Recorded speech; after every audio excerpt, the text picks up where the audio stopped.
Hi. So I wanted to make a video because I've been talking a lot about how my partner and I decided to open our relationship, and I know that a lot of things have come up for us, and we're trying to document like our journey through all of this, and it's not easy. So I thought it would be helpful for other folks in the community to hear what we're doing and what's working for us, and just keep communicating with each other. So last night, let me backtrack. Sarah and I have been together for 2 years. I love her dearly. She's amazing. She's everything I could dream of in a partner. We didn't decide to open our relationship because it was lacking something. We decided to open our relationship because we wanted to radically change how we were communicating with each other. There was a big lull in our relationship for a while about we moved, and after the move we had a really hard time communicating with each other and figuring out how to build a new community and how to make friends independently and as a couple, and it was really, really challenging, but I'm really glad we did it nonetheless. After a couple of months we started to hit a lull where it became, we were just not really happy, either of us, and we decided to open our relationship to force ourselves to communicate with each other and in a totally different way, and explore the city that we just moved to and make friends and get to know other people in the queer community and all of these things. So for the first couple months it's been really, really gray, and we haven't really made any definitions or decided what we wanted to do. It's just been super confusing. So we decided to make some guidelines last night because we've already made mistakes, and we want to make sure that we're doing things that respect each other and, don't make anyone feel uncomfortable. And also, it's taken us a really long time to move past the emotional part of talking to each other about things like this, about, seeing other people, and actually talk constructively and objectively. So our guidelines are really cool, and I thought I would share them with y'all and let y'all know, what's working for us. Also, this is Coda. She's our dog. She is a household dog, and she's really cute, and she's deaf, so I can make this video and she won't wake up. Okay, anyway, so our guidelines.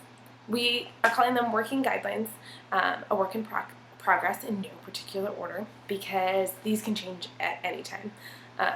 We want to make sure that we're communicating over and over and over again to make sure that we're doing things safely and just making sure that we're doing the right thing. So our number one rule is to over communicate, because it would never work if we weren't. 2, let each other know where you're going to be and who you're going to be with. If it's a new date, check in early on to let the other person know that you're alive and okay. Online dating can be really scary sometimes, especially for 2 women. So I think it's really important, and I know Sarah does, if just checking in and making sure, hey, my date is cool and I like them and I'm having a good time, or hey, this guy's a creep, can you please call me and let me know, just give me an out or reason to come home. That sounds really good. So we keep dates public right now unless otherwise discussed, because it's still really new to us and we're not ready to handle much more than that right now. When on a date, making out is okay, and anything else must be discussed previously. We just want to make sure that we're on the same page with, what we're doing, and making sure that we're being honest with each other. Avoid anonymity, although privacy should be respected. So what this means is we don't think it's productive to have some deep, dark, secret partner that nobody knows anything about. It just creates too much curiosity and makes us really overwhelmed, and is not something we're interested in. But it doesn't necessarily mean that we have to share every single detail with another person, with what we're doing with another person. Respect a partner's intimacy post dates. So that means that there may be times where one of us goes on a date and comes home and says, I don't really want to be around you right now. I maybe just need a little bit of time, and that's totally okay. We need to be respectful of each other and figuring out how to navigate our emotions.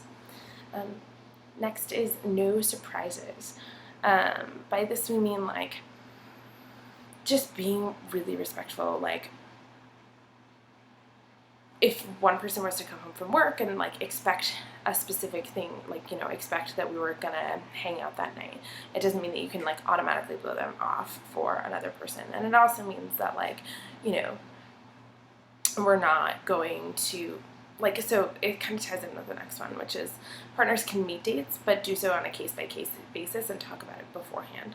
So, like, if I were to come home from work and there was a partner, like, if there was a date here with Sarah, and it would be really weird for me because I just, like, wouldn't have been expecting it. I would rather know ahead of time, and vice versa. Our bed and our toys are ours. Intimate times are not allowed in our house, but a more social setting is okay. So meaning it's okay to bring dates back to our house with the intention of hanging out in a group setting, but we're not really comfortable having other people come to our house and be intimate with our partner. No new dates when someone is out of town. This just kind of makes good sense because it makes sure that we're safe, ultimately. No sleepovers unless previously discussed. Self-explanatory. We are each accountable for communicating our feelings and continuing to take steps forward. So it can be really, really challenging to like work on one relationship while you're also trying to start a new relationship, and it can be easy to get sucked into a new relationship and the desires and needs that are there and whatever. So we're just making sure that we're working on us first before we're working on anyone else. Check in at least once a week and give each other space to talk about what's going well and what's not. So again, these are working guidelines. It's the first time we're writing something down, but we really want to make sure that they are working guidelines and we're continuing to make sure that we know what's going okay with the other person. Be clear with the people we're seeing on our expectations and our boundaries. We want to make sure that we're not leading anyone on. We're not interested in manipulating someone. We're not interested in hurting anyone else or dragging anyone else down or holding anyone else back. So we just want to be clear and upfront. If feeling overwhelmed, saying, I need some space right now, will be to cue to the other partner to not take things personally and allow for space. That's just a good relationship rule. It doesn't really have to do with being poly, but anyway. If a specific personal issue does come up, either talk about it or let the other person know that you aren't ready to talk about it, and we'll let them know when you are. So sometimes this means that, like, just not holding things inside, because sometimes it's really easy to get caught up in just like how you're feeling and feeling like your partner won't understand. And so it's really important to put those things out on the table early on so we can address them as they come up. Don't use dates as an outlet to vent about relationship issues. It doesn't necessarily mean that we can't talk about our relationship on our dates, but we want to make sure that we're not being like, oh, well, my partner is such a bitch, like, you know, I have to go with it, she's making me do this, and I would so much rather be with you. And it's just not appropriate and shouldn't be tolerated.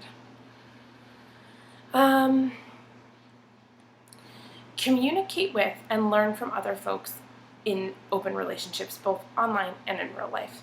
So by creating this video, I'm really hoping that I can invite some dialogue and with other folks who are in open relationships and just trying to see that what we're doing is right. And you know, it's hard to get advice from friends and other people who have never done something like this before because it's totally new and uncharted territory. So we really want to put forth an effort in making sure we are checking in with the community and seeing like, oh, well, that works for you, and maybe that would work for us, or just finding strategies or awesome ways to communicate to each other. No sexting, please. Thanks. The last rule is, if a guideline is broken, recognize that both of us are coming from points of compassion.